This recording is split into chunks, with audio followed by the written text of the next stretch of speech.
Hello, semester 4. We are seeing paper 10, lifestyle and nutrition. At present, we will see chapter 2, body type diet.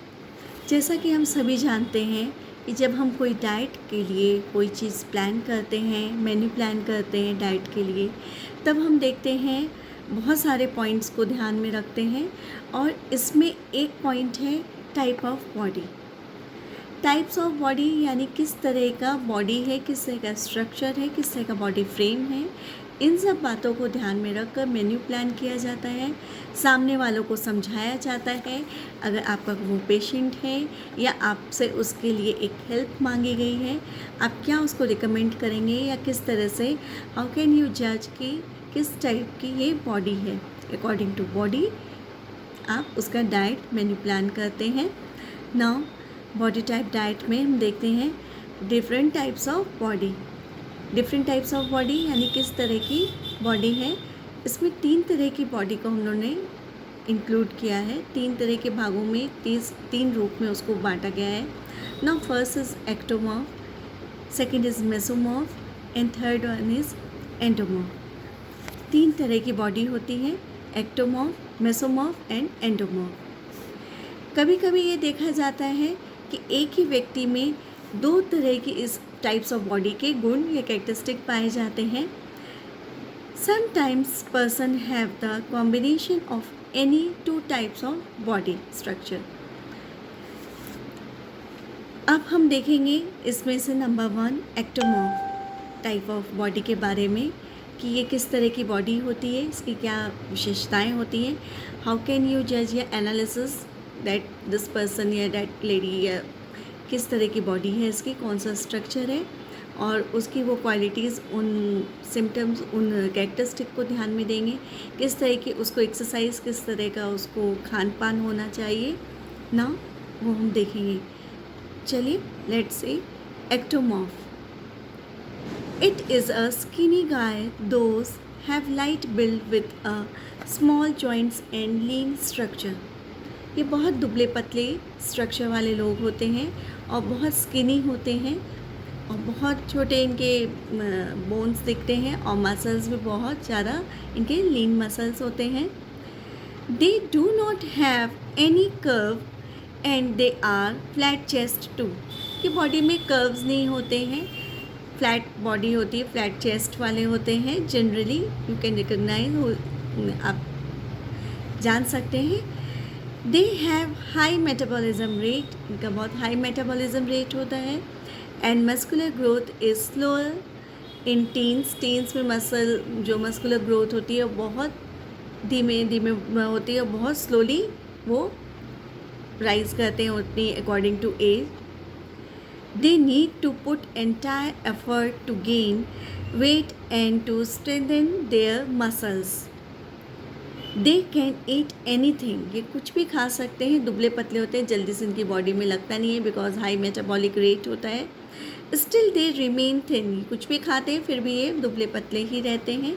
And lean entire life time, और प्रायः पूरे time ये दुबले पतले ही रहते हैं। मेन फीचर्स ऑफ एक्टोमॉर्फ, क्या main features ectomorph के, क्या क्या उनके दिखते हैं वो मेन फीचर्स क्या है। Small delicate frame and bone structure, सदा बहुत डेलिकेट इनकी बॉडी फ्रेम होती है। हार्ट गेनर, बहुत धीरे, बहुत मुश्किल से ये वेट गेन कर पाते चाहे कुछ भी खा लें। Flat chest, small shoulder, very thin lean muscle mass, very fast metabolism, इनका मेटाबॉलिक रेट बहुत हाई रहता है। लीन मसल मास होता है, फ्लैट चेस्ट होता है, हार्ट गेनर होते हैं, स्मॉल शोल्डर्स होते हैं और बहुत डेलिकेट बॉडी फ्रेम होता है। ये इनका फीचर्स थे जिसके थ्रू आप रिकग्नाइज कर सकते हैं, जान सकते हैं कि ये बॉडी टाइप एक्टोमॉर्फ है। Now right heading ectomorph body training. Ectomorph की बॉडी ट्रेनिंग किस तरह की होती है, किस तरह से होनी चाहिए, किन बातों को ध्यान देना चाहिए। Ectomorph have to put in hard effort to train their body because their muscular growth is very slow and muscles building is not a easy task for them. उनको अपनी ट्रेनिंग पे बहुत ध्यान देना पड़ता है क्योंकि मस्कुलर ग्रोथ बहुत धीरे धीरे होती है और मसल्स बनाना, बॉडी को थोड़ा स्ट्रॉन्ग करना, स्ट्रेंथ देना इजी टास्क नहीं है उनके लिए। मेटाबॉलिक रेट बहुत हाई होता है, इनको अपने खान पान पर विशेष ध्यान देना होता है और बहुत परिश्रम से ये अपनी बॉडी बनाते हैं। Once they gain good strength in their muscles, they have to keep check on their muscles growth. इनको एक बार जब मसल्स बन जाते हैं, इनको अपने मसल्स ग्रोथ पे भी ध्यान देना चाहिए। Every day as it is equally important not to train our body और give strain to the body. Every day इनको ध्यान देना पड़ता है। It is recommended and they work for about 1 hour every day. इनको रोज़ 1 घंटा ज़रूर अपने शरीर पे परिश्रम करना चाहिए मसल स्ट्रेंथ देने के लिए, बॉडी बनाने के लिए। It is better to concentrate on their own body with these main parts of body. कौन कौन से बॉडी पार्ट्स पे स्पेशली इन लोगों को ध्यान देना चाहिए? Arms, chest, back, leg and shoulder. इन पार्ट्स पे इनको ध्यान देना चाहिए और उस पर ज़्यादा परिश्रम करना चाहिए। जो भी वर्कआउट करते हैं, जो भी अपनी एक्सरसाइजेस ये लोग तय करते हैं या जिस ट्रेनर के अंदर कंट्रोल ये लोग करते हैं, जिस जिम में या जो भी उन्होंने अपना चुनना है या इसके लिए जो भी एक्सरसाइज जो भी ट्रेनिंग लेते हैं, तो इन पार्ट्स ऑफ बॉडी पे स्पेशली इन लोगों को ध्यान देना चाहिए मसल्स बनाने। And straight training with initial cardio is better for ectomorph. Initial cardio ज़्यादा अच्छा होता है एक्टोमॉर्फ के लिए। ये तो हमारी ट्रेनिंग की बात हुई। Now we will see ectomorph diet. इनकी डाइट क्या होनी चाहिए, क्या इनको अपने डाइट में शामिल करना चाहिए, किस चीज़ पे स्पेशली इनको फोकस करना चाहिए, या हम जब डाइट प्लान मेन्यू प्लान करते हैं तो किन बातों को ज़्यादा ध्यान देना चाहिए। Ectomorph have disadvantage due to their thin body structure. They struggle to gain their body, but because of their fast metabolic rate, वो बॉडी बनाने में बहुत स्ट्रगल करते हैं। पर फास्ट मेटाबॉलिक रेट के कारण इनको बहुत सी चीज़ों का ध्यान देना पड़ता है अपने भोजन में, उनको शामिल करना या उसको बार बार लेना। A high carbohydrate diet is important for putting weight. एक हाई कार्बोहाइड्रेट डाइट, जैसा कि हम सभी जानते हैं, वेट पुट ऑन करने के लिए बहुत नेसेसरी है और बहुत इम्पॉर्टेंट रोल अदा करती है। इससे कई बार कुछ लोग जो डाइट पे रहते हैं, जो डाइटिंग करते हैं, उनको स्पेशली सबसे पहले कार्ब्स पे ध्यान दे करके उसको हम लोग हटा के साइड करते हैं और जितना नीड है, जितना नेसेसरी है, उतने ही कार्ब्स को, कार्बोहाइड्रेट को उनके डाइट पे हम लोग शामिल करते हैं। कीटोन डाइट उसी का एक हिस्सा है। High carbohydrate diet is important for putting weight.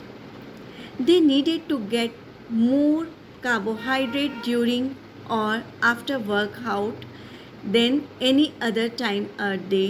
पूरे दिन में जितना कार्बोहाइड्रेट या इस तरह से जो होनी चाहिए, वो जिस वक्त वो एक्सरसाइज कर रहे हैं या आफ्टर उसके, इनको वो लेना बहुत ज़रूरी होता है। कुछ एज अ ड्रिंक कुछ भी वो ले सकते हैं इसमें। Carbohydrate include starchy food.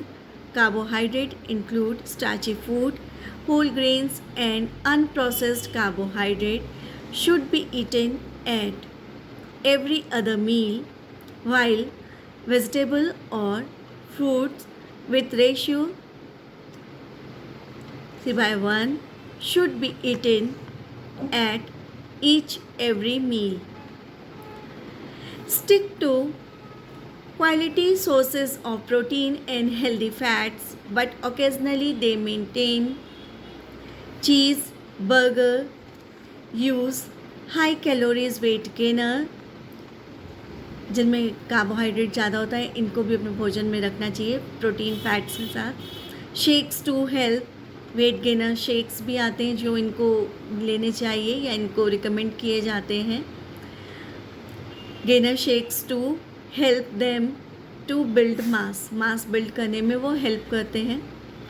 They should eat more frequently, at least they may take 6 to 8 meals per day. इनको बहुत जल्दी थोड़े थोड़े देर में खाना मील लेना चाहिए, जो 6 से 8 बार उसकी मात्रा रख सकते हैं हम। जैसे दिन में एक जनरल पर्सन 4 बार खाता है, ये 6 से 8 बार इनके लिए रिकमेंड किया गया है। And they should always eat there breakfast, और ब्रेकफास्ट हमेशा लेना चाहिए। ब्रेकफास्ट ना सिर्फ बोलेंगे एक्टोमॉर्फ बॉडी टाइप के लिए, टाइप ऑफ बॉडी के लिए, बल्कि एक जनरल मेसोमॉर्फ एंड एंडोमॉर्फ के लिए भी कहा जाता है। ब्रेकफास्ट आपको अवॉइड नहीं करना चाहिए। ये डिपेंड करता है कि आपकी बॉडी टाइप क्या है और उसमें आप किन चीज़ों को शामिल कर सकते हैं। बट ये कभी भी स्किप नहीं करना चाहिए कि ब्रेकफास्ट को हम स्किप करके आगे अपना डाइट प्लान, मेन्यू प्लान करें। मेन्यू प्लान में, अपने डाइट प्लान में ब्रेकफास्ट का जो टाइम है, जो वो आवर है, वो स्किप नहीं करना चाहिए। उसमें कुछ भी ले सकते हैं अकॉर्डिंग टू बॉडी। जैसे एक्टोमॉर्फ के लिए कार्ब्स ज़्यादा ज़रूरी है, तो उस तरह से हम उसको शामिल कर सकते हैं। पर आगे डिफरेंट टाइप्स ऑफ बॉडी के लिए हम जूसेस में, सैलेड्स में, किसी भी रूप में, बट ब्रेकफास्ट के टाइम को ज़रूर इंक्लूड करना चाहिए और उसको ध्यान में रखकर मेन्यू प्लान करना चाहिए। ये हमारा फर्स्ट टाइप ऑफ बॉडी था, ectomorph. Now we will see in next video mesomorph type of body के बारे में।